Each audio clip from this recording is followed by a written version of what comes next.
संविधान का ठीक ढंग से अगर पालन नहीं हुआ, हम एक दूसरे से अगर नहीं मिले, देश को एकता के साथ अगर नहीं रखे तो देश बर्बाद हो जाएगा। अरे आप हमारी बात को टॉलरेट नहीं करते और पार्लियामेंट में बहस नहीं होने देते, आप कैसे डेमोक्रेटिक प्रधानमंत्री हो, मुझे समझ में नहीं आता। तो देश को बीजेपी ने, आरएसएस ने अपने फिलॉसफी के तहत देश को तो पहले ही बांट दिया है। एक तरफ गेरुआ कपड़े डालते हो, दूसरों को उपदेश करते हो, बटेंगे तो कटेंगे बोलते हो। अमेरिका का इलेक्शन देखे होंगे आप, डेमोक्रेटिक स्टेट समझा जाता है, आज तक कोई महिला वहां पर प्रेसिडेंट नहीं बनी। महिलाओं की बहुत बड़ी बात करते हैं। अरे आपके पार्टी में, आरएसएस में कोई महिला चीफ बनी है? इनकी गवर्नमेंट 400 पार की नहीं है। इनकी गवर्नमेंट, वो खुद भी अब लंगड़े बने हैं, दोनों पैर नहीं है उनको। एक पैर टीडीपी का है, एक पैर नीतीश का है, दो पैरों पे ठहरे हो। अगर एक किसी ने खींच लिया, मोदी जी खत्म, 400 पार बोल के लोगों को डराते थे, वो भी खत्म। अब आपकी माइनॉरिटी में गवर्नमेंट है, इसीलिए कोई भी अहंकार नहीं बताना चाहिए। जो अहंकार भी है वो खत्म होगा। इसीलिए वाजपेयी हमेशा गवर्नमेंट की अगर गलती है तो टीका करते थे, क्रिटिसाइज करते थे। अपने उनके उसूल अलग है, हमारे उसूल अलग है, उनकी आइडियोलॉजी अलग है, हमारी आइडियोलॉजी अलग है। फिर भी एक दूसरे से मिलने से, बात करने से वो घबराते थे नहीं। इन्हों घबरा के मोदी जी किसी से बात भी नहीं करते, यहां तक कि हमारे प्रेस भाइयों से नहीं मिलते। मुंबई में मिलते शायद, क्योंकि बड़ा शहर है, डरते नहीं होंगे। यहाँ प्रेस कॉन्फ्रेंस हुए करते होंगे, नहीं? प्रेस कॉन्फ्रेंस नहीं करते? अरे ये कैसा है भाई? देश का प्रधानमंत्री तो सबका साथ, सबका विकास चाहता है, लेकिन प्रेस से नहीं मिलता।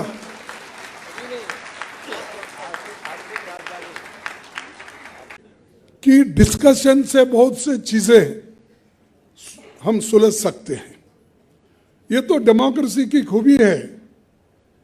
डिस्कस करो, सॉल्व करो, डिसमेंटल करो नहीं।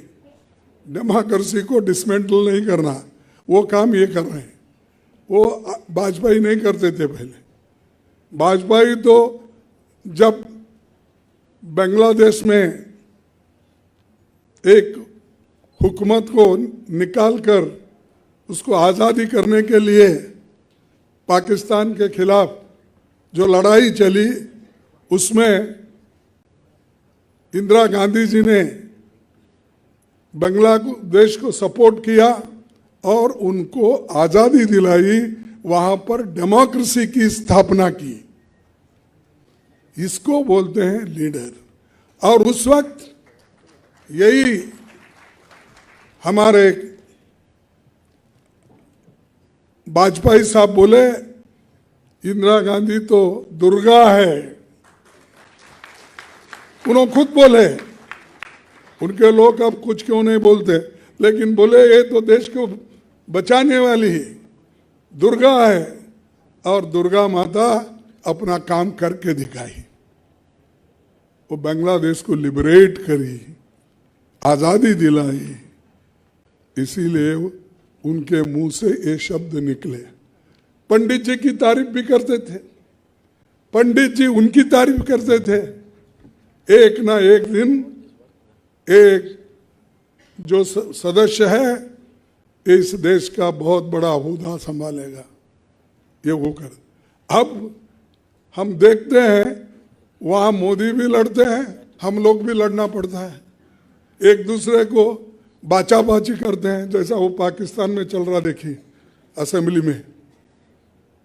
तो कहने का मेरा मकसद है, संविधान का ठीक ढंग से अगर पालन नहीं हुआ, हम एक दूसरे से अगर नहीं मिले, देश को एकता के साथ अगर नहीं रखे, तो देश बर्बाद हो जाएगा।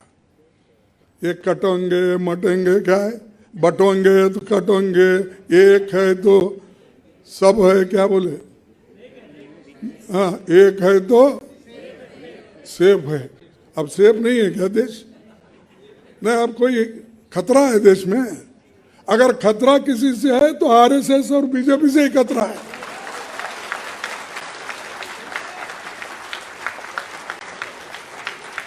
अगर खतरा है तो मोदी जी से खतरा है, शाह से खतरा है, क्योंकि सुबह उठते ही काटने का, बांटने का, छाटने का, लिंचिंग धर्म के नाम पर, जाति के नाम पर तुम करते हो। मैं बोलूंगा क्षमा चाहता हूं, आप करते हो बोलता हूं, क्योंकि मर्यादा देना चाहिए ना प्राइम मिनिस्टर। तो आप करते, हम नहीं करते। अरे हम तो एक, हाँ चलिए, हम तो एक करने की कोशिश करी। इसीलिए तो इंदिरा गांधी ने अपनी जान की कुर्बानी दी। राजीव गांधी जी ने चेन्नई में, श्री पेरुंदूर में अपने जान दे, शहादत हो गए। ये आपने किया। अरे आप हमारी बात को टॉलरेट नहीं करते और पार्लियामेंट में बहस नहीं होने देते। आप कैसे डेमोक्रेटिक प्रधानमंत्री हो, मुझे समझ में नहीं आता। और छोटे छोटे बातों में अब बाई इलेक्शन में घूम रहे नांदेड़ में, पार्लियामेंट में। अब एमएलए इलेक्शन में इतने चक्कर मार रहे, मैं समझता हूं सुब्रमण्यम भी परमेश्वर के साथ जो चक्कर करने के लिए उनको कहे थे कि तुम्हारे माँ बाप ये चाहते हैं, अगर कौन पहले मेरे को आके मिलेगा दुनिया की चक्कर लगा के संसार की, उसको मैं खरा बेटा मानूंगा। तब उसने सुब्रमण्यम में पाप बेचारा यहाँ चक्कर मार, पूरी दुनिया की चक्कर मारा, लेट पहुंचा।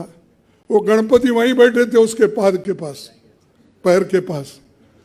तो बैठने के बाद बोले कि भाई ये पहुंचने के बाद माँ बाप को बोले, मैं तो पूरा दुनिया का चक्कर मार के आपकी सेवा में यहाँ हाजिर हूँ। वो गणपति बोला, सबसे पहले मैं आया हूँ। क्यों? अरे बोला कि मेरे माँ बाप ने तो दुनिया बनाई है और दुनिया यही है, इसलिए मैं यहीं बैठा हूँ।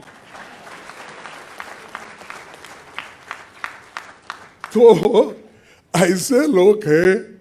और चलो करता हूँ वे,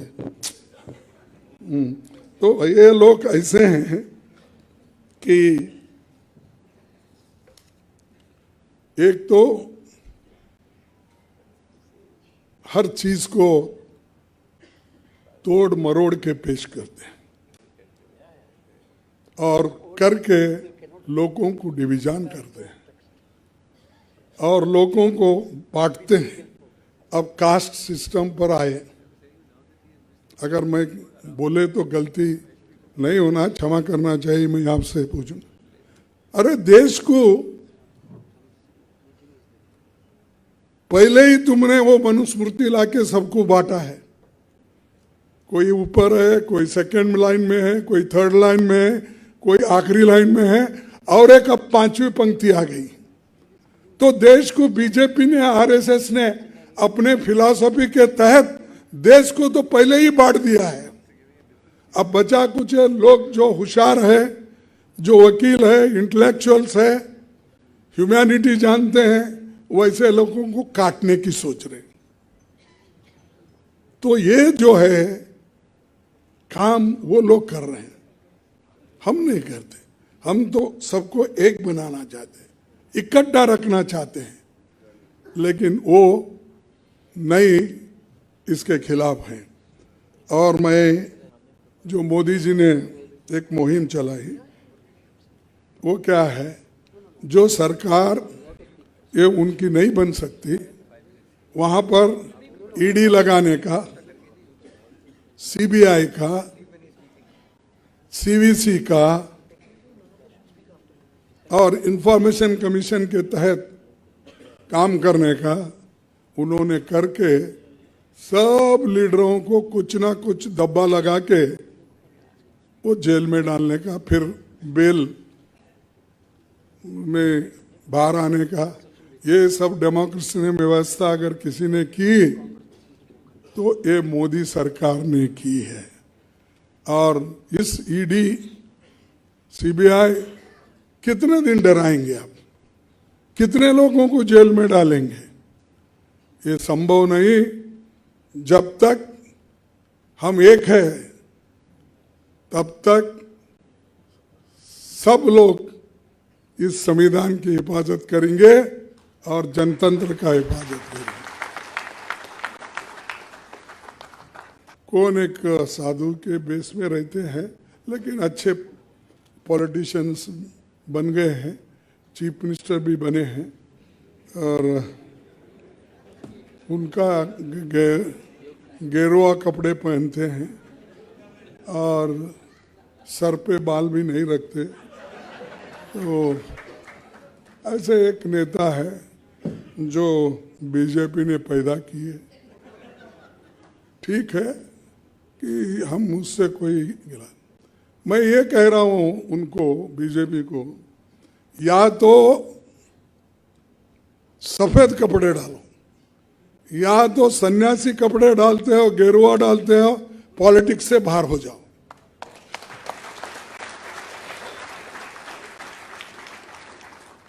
भाई उसकी पवित्रता क्या रही? एक तरफ गेरुआ कपड़े डालते हो, जज साहब आपको पूछ रहा हूं, हाँ? एक तरफ गेरुआ कपड़े डालते हो, दूसरों को उपदेश करते हो, बटेंगे तो कटेंगे बोलते हो, और ये क्यों डाले? अरे आपका काम तो सबको जोड़ना, सबसे प्रेम से बात करना, सबको एक रखना। वो सब छोड़ के इन्होंने भारत जोड़ने के लिए, जैसा कि राहुल गांधी ने कन्याकुमारी से कश्मीर तक पैदल चले, आराम में बड़े बड़े गाड़ियां लेके घूम रहे और गरीबों की बात करते हैं और लोगों में विष भर रहे हैं, तोड़ने का काम कर रहे हैं। तो इसलिए इनसे होशियार रहना ये जरूरी है। और ये अगर उनको, अगर मैं अपील करता हूं आपसे कि ऐसे लोगों को अगर घर में नहीं बिठाएंगे तो आपको नेक्स्ट मनु जैसी जो भावना है, मनुस्मृति के आ जाएगी, संविधान के जगह मनुस्मृति आ जाएगी और ये उसके महंत बन के बैठेंगे। ये देखना जरूरी है। हम डेमोक्रेसी में है, क्या वो डेमोक्रेसी चाहिए जिस डेमोक्रेसी में औरतों का कोई महत्व ही नहीं है? यहां तक कि रिसेंटली अमेरिका का इलेक्शन देखे होंगे आप, आज तक इतने प्रोग्रेसिव स्टेट समझा जाता है, रिच से समझा जाता है, डेमोक्रेटिक स्टेट समझा जाता है, आज तक कोई महिला वहां पर प्रेसिडेंट नहीं बनी। लेकिन यहां इंदिरा गांधी प्राइम मिनिस्टर बनी। हमारे महाराष्ट्र की नेता प्रतिभा पाटिल पहली महिला राष्ट्रपति बनी और पहला शेड्यूल कास्ट राष्ट्रपति बना के.आर. नारायणन। कितने उदाहरण मैं दूं? यहां पर चीफ मिनिस्टर कांग्रेस का, अब बोलते उन्होंने कांग्रेस वाले कोई मौका ही नहीं देते दलितों को।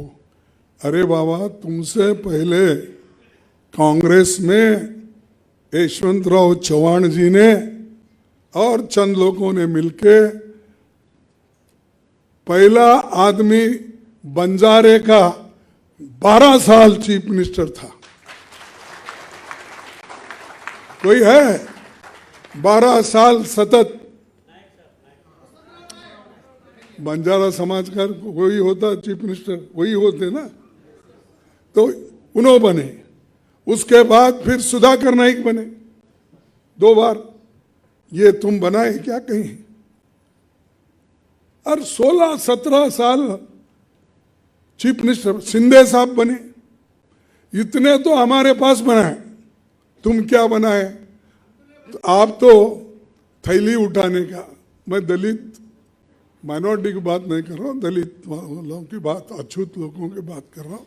ठीक है, अंतुले साहब का तो था ही माइनॉरिटी में, लेकिन ये लोग अपने विचारों से अलग है और दूसरों को गालियां देते हैं और दूसरों को क्रिटिसाइज करते हैं। तो इसीलिए इनको होशियार रहना, और उनका काम है कास्ट में डिवीजन करना, रिलीजन में डिवीजन करना, और महिलाओं की बहुत बड़ी बात करते हैं। अरे आपके पार्टी में आरएसएस में कोई महिला चीफ बनी है? सरसंघचालक क्या बोलते हैं? हाँ हाँ, बने, कोई बनाए? अरे आप तो उनको वोटिंग राइट देने के लिए भी तैयार नहीं थे।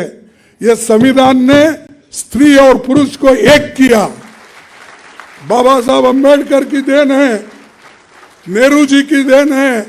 इन दोनों ने मिलकर तय किया अडल्ट फ्रेंचाइज देना, कोई फर्क नहीं करना, स्त्री पुरुष में कोई भेद नहीं रखना। ये काम किसी ने किया? कांग्रेस ने किया, जवाहरलाल नेहरू जी ने किया, डॉक्टर बाबा साहब अम्बेडकर ने किया। किसको लिखना नहीं आता, पढ़ना नहीं आता? कोई झाड़ू लगाता है तो कोई टाटा बिरला हम बोलते थे, अब तो आदमी अंबानी ऐसे बड़े हो गए।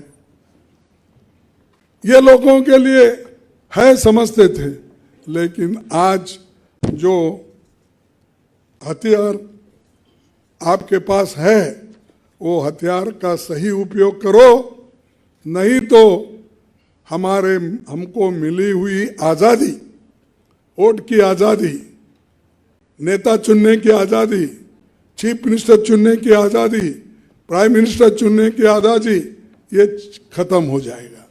ये संविधान बचाएगा आपको। अगर यहाँ पर महाराष्ट्र विकास आघाड़ी का सरकार अगर आया तो ये बचेगा। नेशनल दस्तक की आपसे गुजारिश है कि अगर इसको बचाना चाहते हैं तो नेशनल दस्तक को सब्सक्राइब करने के लिए रेड कलर के सब्सक्राइब बटन को दबाएं, फिर बेल आइकन की घंटी दबाएं। नेशनल दस्तक को बचाने के लिए बहुत जरूरी है कि हर खबर को शेयर करें, लाइक करें, कमेंट जरूर करें।